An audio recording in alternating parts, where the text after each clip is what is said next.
Welcome to LaceKickz.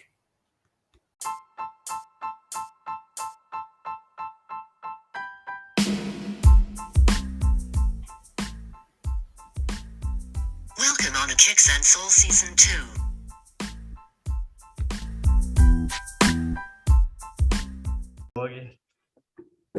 My name's Soul to Soul. I'm a leading member of a sneaker platform called CREPS on CREPS UK. And we're just out here talking about sneakers, picking up sneakers and doing our thing for the community. My name's BOXFRESH forever. I'm out here representing CREPS on CREPS UK. Basically, I'm just trying to bring this sneaker community global, man. Trying to bring the young generation through, trying to show people what we do on a weekly basis, a yearly basis. It's just something that we love, man, collecting sneakers. I gotta say, man, first of all, I have my heart on you guys because Mogi and you guys are the reason I'm still here. I gotta say that again, right? Because I was that close to quit. I was very close to quit. You can ask Soul to Soul, and yeah, he's actually got me going. Like we've been talking for a few times. He told me to go live. I didn't have the balls to go live on IG. I didn't actually have a team back then, you know what I mean? And yeah, I'm thankful for that. I'm thankful for that. And I felt like I owe you my soul, because I love what I'm man, doing. you don't owe me nothing, bro. We helped each other. It was that way forward. It was like You're always gonna be my brother. Yeah, course, you guys will always be my brother. It was a mad time. Yeah, it was good. We're still going. You know what I mean? We're still going. But I gotta say, where did you get the idea of the name of the CREPS UK came from? Right, so it started. We wasn't CREPS on CREPS UK. We was the CREPS conglomerate, and there was a team, say, of 10 of us, and we'd moved on from another show that had collapsed, and with that, the name was a bit toxic. It was like other people was introduced to it, and we didn't want to be toxic. So between us, we pulled out a name out of the bag, CREPS on CREPS UK, and we changed the name. With that, there was certain positions being played and certain positions not being played. So over time, I had to let certain people go. And then what it was, I went to a meet one day, and I met BOXFRESH, and I met another guy called Sneakers and Trim. And as soon as I met BOXFRESH, I knew straight away this guy needs to be part of the team, because his networking skills was like he's got it, up there with the best. And then so I asked him, and then we started moving forward from there. And then from there, it was like, right, this one's got to go, that one's got to go. And it wasn't a gradual bit of time, like I say, over a couple of months. So it was like, right, 6 months has passed. These guys still ain't done nothing. BOXFRESH gave them the opportunity. They still didn't do nothing. I think it was CREPS City Manchester. That was the deadline, and nothing was done by then. So after that, it was like, you know what, that's it, they're done. And then from there, it became just me, BOXFRESH, Trim, CREPS, Ashes to Ashes, and that was the first CREPS City. Yeah, I remember those days because we were talking about it. We were both stressed. I didn't have my team. You had your team, but it wasn't working as good. And then you're finding it hard to let people go because you got that heart. I can understand that. But then you finally got it. Yeah, they are friends. They were friends, but friends that can't be made as partners, kind of thing, because laziness don't get you nowhere. That's it. And man, when I seen BOXFRESH, I gotta tell you, man, wow, I just seen you live every time, and I'm just like, Boggy has got the right person. Like he's got the right person on board. He's got it all. And then you kept going. Oh, and I just say, man, he's taking off. He's good. I was happy to see that. I was happy to see you all guys doing it. You know what I mean? I was happy to have a partner that wanted to do the same amount of work as me. Hey, That's I what I gotta want tell to you, ask for. it's very hard to find someone like that. So you're very lucky, Moggy. You got one. Yeah, I hear that now. Appreciate it. Appreciate it. What's your good experience with Moggy, meeting Moggy the first time, BOXFRESH? I ain't gonna lie, man. Because Energy. The I can energy tell you was mine different. after yours. Yeah. No, when I met Moggy, the Force Field event in Shoreditch, his energy was just through the roof. And obviously, I'm an energy person, man. If your energy is correct and that, more time we're gonna do something or link up together. And I can tell you're a from straight there, up there's person. energy. You're a straight up person. Yeah, 100%, man. 100%. Life's too short to be wasting time, man. Exactly. Yeah, definitely. 100%. Yeah, no, it was great, man. Obviously, we met up there, had a good vibes that day for King of Trainers event for the Force Field launch. Since then, we've just been hitting it off. Went to a couple of events: Manchester, London, Wembley, CREPS City, Designer Con in Excel, London, and CREPS City again just the other week in London again. We've been doing some good stuff. Obviously, we're just trying to plan out the next year. Got some big things coming up next year. Just trying to stay focused and trying to be on course. Yes. When with me and Moggy, man, the first time I met Moggy, his energy was up there. You know, he's Yeah, out there. 100%. He wanted to actually, you know, he was excited to see it. He was excited to do it. And I told him, you know, sometimes you just have to sit back, relax. You gotta wait till the right time come. And actually it came now. Yeah. And you're just starting, you know what I mean? Just starting. And you're gonna be, I know you, Moggy, you have a lot of ideas. You never run out of ideas. You always have ideas. Mm-hmm. It's all about moving forward. 100%. Never look back. My guy down there, BOXFRESH, we talk every day. I don't know how many times you could say you talk every day. Like if I don't see him, I must phone him at least 15, 20 times a day. Everything's always put down. Like it could be 1 in the morning and I phone him up, he still answers his phone and say, yo, what's going on? Like I thought about this, let's do this. Or he said to me, Mog, listen. I can tell. We need to fix things up a little bit because the numbers ain't right or this ain't right. So then we sit down and between the two of us, even though there's a team, it's like the TE is me and the AM is him. Do you know, because let's just say Snoop Dogg and Dr. Dre. Is. That's like Snoop Dogg and Dr. Dre, right? That's exactly that. Exactly that. Yeah. So that's how things are patterned up right now. So even right now, we're talking about what's going to go on from the 1st of January onwards. So we've got this little thing that we're sorted out that it's called Crystal Clean CREPS, which is going to be a sneaker cleaning project that we're going to do between us. We're also going to be hitting up the podcast from next year, and with our sponsorship, touch wood, everything goes fine. We should be going to Rotterdam for Sneakerness. Hey, don't you talk to Sneakerhead NYC anymore? You can have him as a sponsorship. Yeah, I do, but I've got a UK sponsorship, which I can reach out to. They're going through a bit of difficult time in a minute with a loss of the family, but that's understandable for this time of year. But as soon as the new year comes and they step up again, and we start plugging ourselves out again, because obviously it's this time of year, things slow down a little bit. Yeah. But then once the new year comes, it ain't no such thing as it's no more of a time to mess about. It's time to make this thing professional and move forward and make bigger plans than what we've done last year. Because last year was a bit of a washout because of lockdown. Next year, for everyone, if we all still there's no holding back. And between me and Box, there's nothing that we can't do. He's full of ideas as well. I can tell. He's got he's one of those guys that can just pop ideas and go, let's try this. You know what I mean? Yeah, definitely. You're blessed, man. You're blessed. There's no space for laziness in this team. No. And when you achieve on the level, right, you wanna want to do it more. You know, it makes you eager to Yeah. get more, to achieve more. Yeah.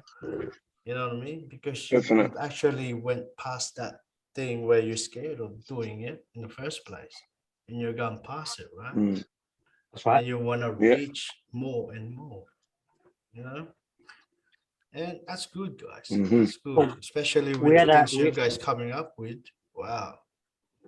we had our mind set on the merchandise, and then obviously I didn't know where to go with it. Obviously, I'll do the interviews and repost and postage and this and that. And then my guy come forward and said, you know what, listen, let me sort the merchandise out. So Box went out his way and got the hats. So this is the CREPS City. That's the date of the last Yeah. CREPS City, which is in the hat. And the CREPS on CREPS logo. Nice. So that was a trucker out. And then we got another 25 t-shirts and 25 caps made numbered. Mhm. As much as we wanted it to go to plan, it didn't really go to plan. We did make sales, but you move forward, you learn from mistakes and move forward. You can't. And that's that's our next plan. I gotta tell you, you can't expect a perfection on everything. You gotta expect an upsetting outcome first. You know what I mean? Because if you put yourself into a position where you want the good result, it's always gonna be turn around and bad on you. You know what I mean? So don't The expect best thing you always can do is try to have no yeah. The best thing you can do is try to have no expectations, because if you set them too high, you leave yourself open for disappointment. And if you set Yes. them too low, you're not going to reach the levels that you might have reached. So Yes. if you can, it's best to leave expectation out completely. Exactly. But I gotta tell you guys, you don't need to concentrate on the good outcome. You guys are already doing well. You know what I mean? You guys are Yeah, just doing concentrate well. on the work. Just concentrate on the work. Exactly, Box. You got it. You got it. See, that's why we make a good team, because with his mind and my passion and drive, plus I his know. passion and drive, there's nowhere we can't go. And it's hard to see Yeah, people work 100%. with like you guys, because nobody can work like that. It's hard to see. You know what I mean? Yeah. So you guys are Yeah, it's good. not easy work. That's good. And for me, as here in Australia, you know, there's a lot of sneaker community, but for me, I just concentrate on myself, on my own community base, where I'm local at. I'm gonna do that first. Get back to my community and then get out there. You know what I mean? Let me ask you. Let me ask you, because when I first met you, you introduced me to B-Boy Laspin, Sneaker NYC, and all them people, Soul Insiders. I never knew nothing about interviews. I was new to Instagram. I was new to a platform. We just got into lockdown, and I reached out to you and we spoke to each other. He was like, "Look, contact this one, contact that." And I contacted them, and I was getting up crazy for the morning, doing interviews. Which you never done an interview. He was like, "I can't do it. I can't do it. I can't do it." But after that amount of time, what changed your mind? What made you realize that this is something that you can do as well? Because of you. You pushed me. Because at one time you was messaging me telling me that you're quitting. I was like, nah. I can, and then your There was two page times. There's two times I was telling you that I was gonna quit. You know, first of all, because I wasn't getting like for me, it's not really about the support, but it's about I feel hatred over here. You know what I mean? yeah, but you I got don't If you feel hated, 9 times out of 10 it's because you're doing something right. right. That's it. And you know what, ladies? Listen, Embrace I it. felt the same. I was the phone box up and say, "Bro, blah, blah, blah, blah, blah." He'd be like, "Why don't you just chill out?" The reason you're like that, the reason people are like that, is because we're doing big moves. I know, and I got that. And the bigger the moves you do, the more hatred you're gonna get. I never realized that until obviously Box said to me, like, 100. "Chill out, bro." It's funny because when we did that first interview together, right? Remember that? And I said to you, the number one audience we're gonna have is the haters. And then after a few months, I got that feeling on me like, man, it's a bit upsetting because I didn't have no team. I didn't have nothing. As you know, Mogi, you know what I mean? And I was by myself and I was thinking to myself, man, I should just quit. But I love it too much. You know what I mean? I love what I'm doing. I love what I couldn't quit. And Mogi, you picked me up. You know, that's what I mean. Like, if it wasn't for you, I'll be gone, I think. I've been in the same position a few times where boxers had to pick me up. So, Bob, you're not quitting. I'm here with you. There's no way you're stopping what you're doing. And I'm like, and then boxers like, no. So Yeah, we all get to their position sometimes. yeah, it's like one We of all need a those little pick me pressure. up sometimes, man. Yeah, yeah. Boxer's been in that position lately. Boxer's been in a little position lately where he was at that mind of saying, no, what, this ain't for me. And I'm like, no. No. We all need to pick up each other at the end of the day, you know what I mean? 100%, man. And I think the way that we show it to other people, you know, they can hate, they can not work with us, you know, but at the end of the day, it's really about what we're passionate about. It's no competition whatsoever. You know what I mean? I'm proud looking at you guys out of these times, you know, because you guys have done amazing things, you know. And for me, I feel very proud, and it's making me go, oh yeah, fuck, you know, I want to do that. I want to do that. You know what I mean? It's good. It's good to see that. No, that's good, man. I'm glad to hear that. 100%. This game's not an easy game neither. This ain't an easy game to be in neither.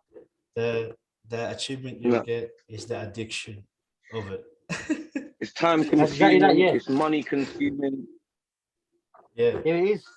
You know what I'm saying? Well, there is money, time, effort, passion. What you gotta work. No sleep. What you guys gotta work out, especially when you're doing clothing, right? You have to maintain the balance of what you guys need to target on the earning back to produce it back, right? And of course, you need something on the side to make profit for it, right? You know what I mean? You have to set all that up. And I think, you know, Box, you and Mogi can do that, you know, easy. You just gotta figure it out. Definitely.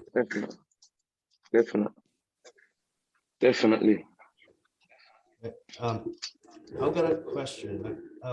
What was your first pair, Box? And how old were you when you start loving the sneakers? Ooh. You say what was my first? Do you know what's crazy? Yeah, when I think of my first pair of trainers, they're not even trainers; they're football boots. That's the first thing you fell in love with.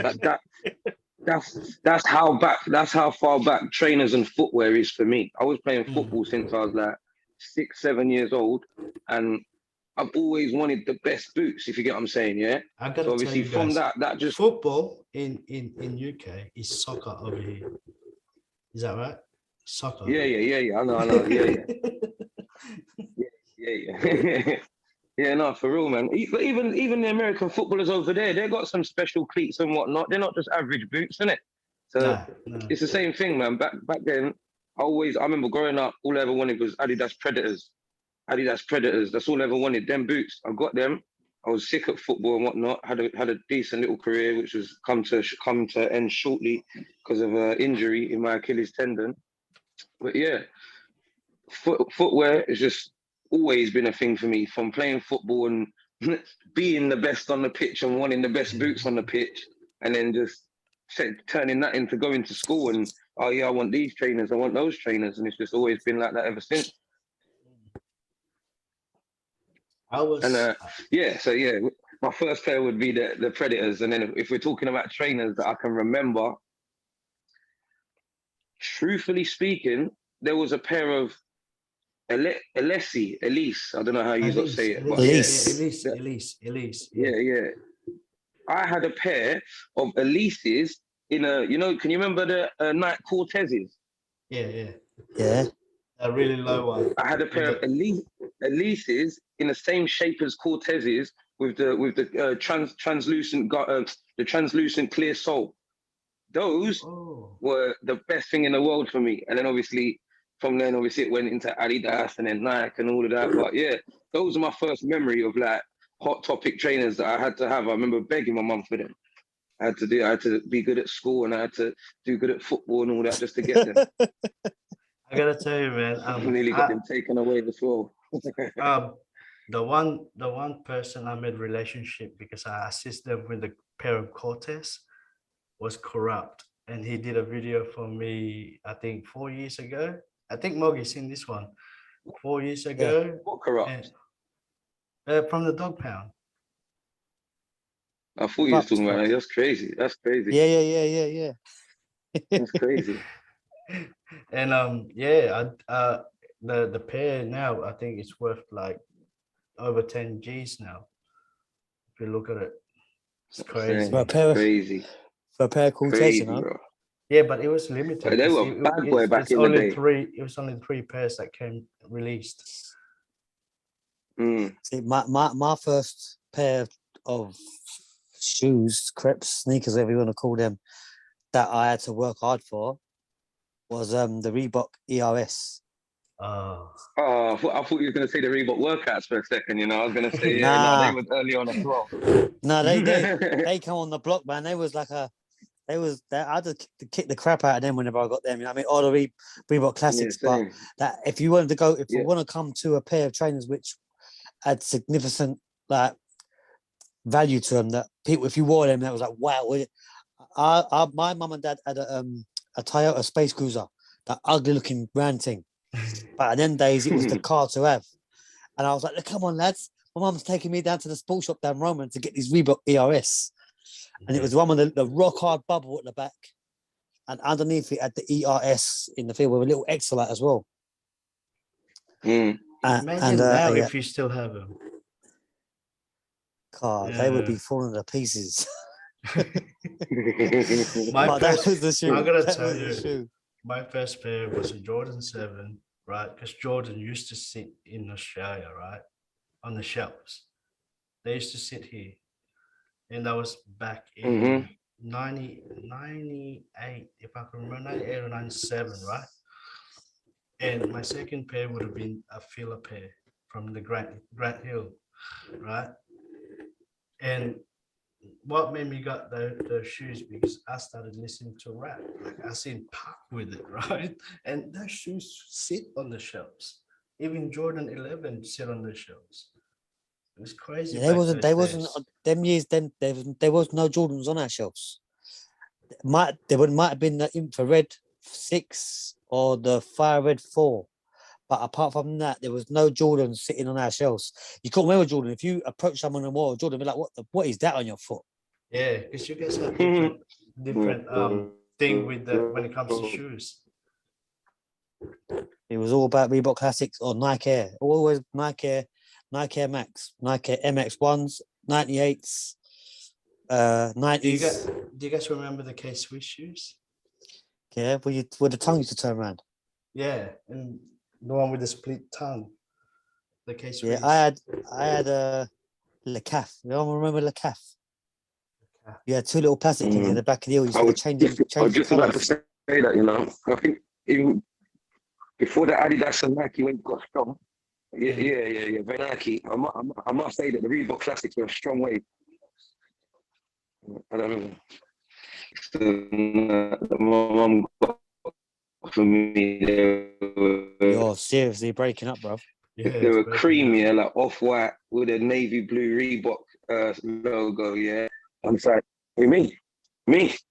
Yeah. I'm breaking up. Yeah. What? Oh, I don't know. Is it still breaking up? Now you're back. No. You're back. Yeah. Back on. What are you No. saying? I remember the Reebok Classics. My uncle used to rock them. I used to love the Reebok Classics. I got a pair of off-white Reebok Classics with the side, yeah. My mum must have bought them for me. I was naughty at school and they got taken back to the shop. I was devastated. I gotta tell you, my first pair of K-Swiss, right? I used to work at the KFC when I was 15 years old. The first week I got my pay, I bought like 3 pairs of K-Swiss and never went back to work on KFC. just to get those shoes. so you worked the week, got new shoes, and then quit. Yeah. Mission accomplished. See, it was a bit different for me. I was a bit more fortunate because at them times there, my mum and dad had their own business. They had a cafe, which done really well. So I used to work in the cafe, and even though I was on kind of half decent wages for my age, I was still slipping a little £10, £20 at the till. You know what I mean? And then like I'd go and buy myself all sorts of shoes. Like even from a young age, I was buying the Air Max. I was buying the 180 Force. So it was like a Air Force boot with a strap, but the 180 bubble. I was buying mad shoes from even young. You know, I gotta ask you guys this: what do you guys think about that Travis Scott? Like, what happened to Travis Scott? Do you think it's gonna go bad in the future, or? I'll let you go first, Box. I'll be honest, man. I don't even know what to say. To be fair, like accidents happen, innit? I don't know. I don't know the full details of everything that did happen, but I don't know, man. To me personally, like, yeah, cool. It happened at his event and whatnot, but I don't really think you can hold him responsible for it. If you know what I'm trying to say. I don't know. I don't know the ins and outs of everything that happened. All I know, there was a tragedy at Astro World and whatnot. But yeah, man, it just unless he was personally involved in it, I don't see how he's fully responsible. If you get what I'm saying. Yeah, I don't think. I understand that he says it happened at Astro World at his concert, and whilst he was on stage. Okay, they said that he could have stopped the concert. He couldn't see what was going on. There was that many fans, but he can't see what's going on. But there's a lot of people going to say that it is his fault. So he's got a big battle on his hands. Now, people just like to pin the blame on someone. That's like pin the tail on the donkey. Someone's got to take the blame. So they're going to pass the blame on him. I don't think that Nike will drop him. No. I believe that if God rest his soul, Virgil, rest in peace. Now, it could have dropped him if Virgil hadn't passed away. But at the moment, the only big thing that Nike has got is Travis Scott. And I don't believe that was Virgil not designing Travis's trainers? Because that would also indicate that it'd be easy for them to drop him, to be fair. Yeah, that's a good call. Virgil was kind of Travis Scott's designer in the first place, bro. That's what I thought. If you actually looked at a Travis Scott shoe, it was Virgil's. Yeah, this is what I'm saying. So his time could very well be done. Like, obviously, if his designer's passed away and then he's got these commotions going on around his name, it could be very easy for Nike to turn around and say, you know what, we're gonna have to let you go, like knowing that he can't get his trainers designed by Virgil anymore anyway. And Nike would announce it. Nike would have announced but it's having the next best thing. Who's Nike's next best thing? Right. If Travis Scott's gone, who's their next best thing in line? There is no one that's going to step up to the mark and create a wave of trainer, as in the Travis Scott. Right now, there ain't no one. As big as Drake is, I'm not a massive fan, or I don't rate the OVO stuff too much, man. I'm not gonna lie to you. No, not me. It's just I did like he done the pop-up shop in UK with the OVO and the UK flag and all of that. Like, I liked a couple of them bits only because it's got the UK flag stamped on it. But same time, I wouldn't say there's anything that he's produced, like any trainer or anything like that he's produced that I've been like, oh, I need one of them. But the hype weren't in OVO like the hype was in the TS. That Travis Scott, every pair that he released was on the eye. Fire. It was amazing, fire. You know, like even down to the Air Max, even down to this new Air Max 1. People saying, "Oh, it's not an Air Max 1. It don't look." But to be honest with you, on the eye, it's not a bad looking shoe as it is. No, it's not. It looks quite nice. I'm not gonna.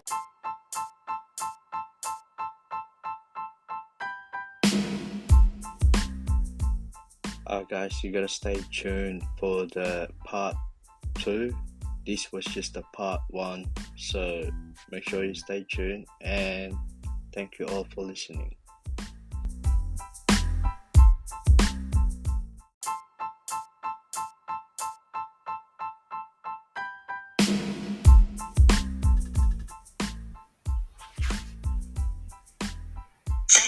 guys and catch you on the next episode of Kickz and Soul.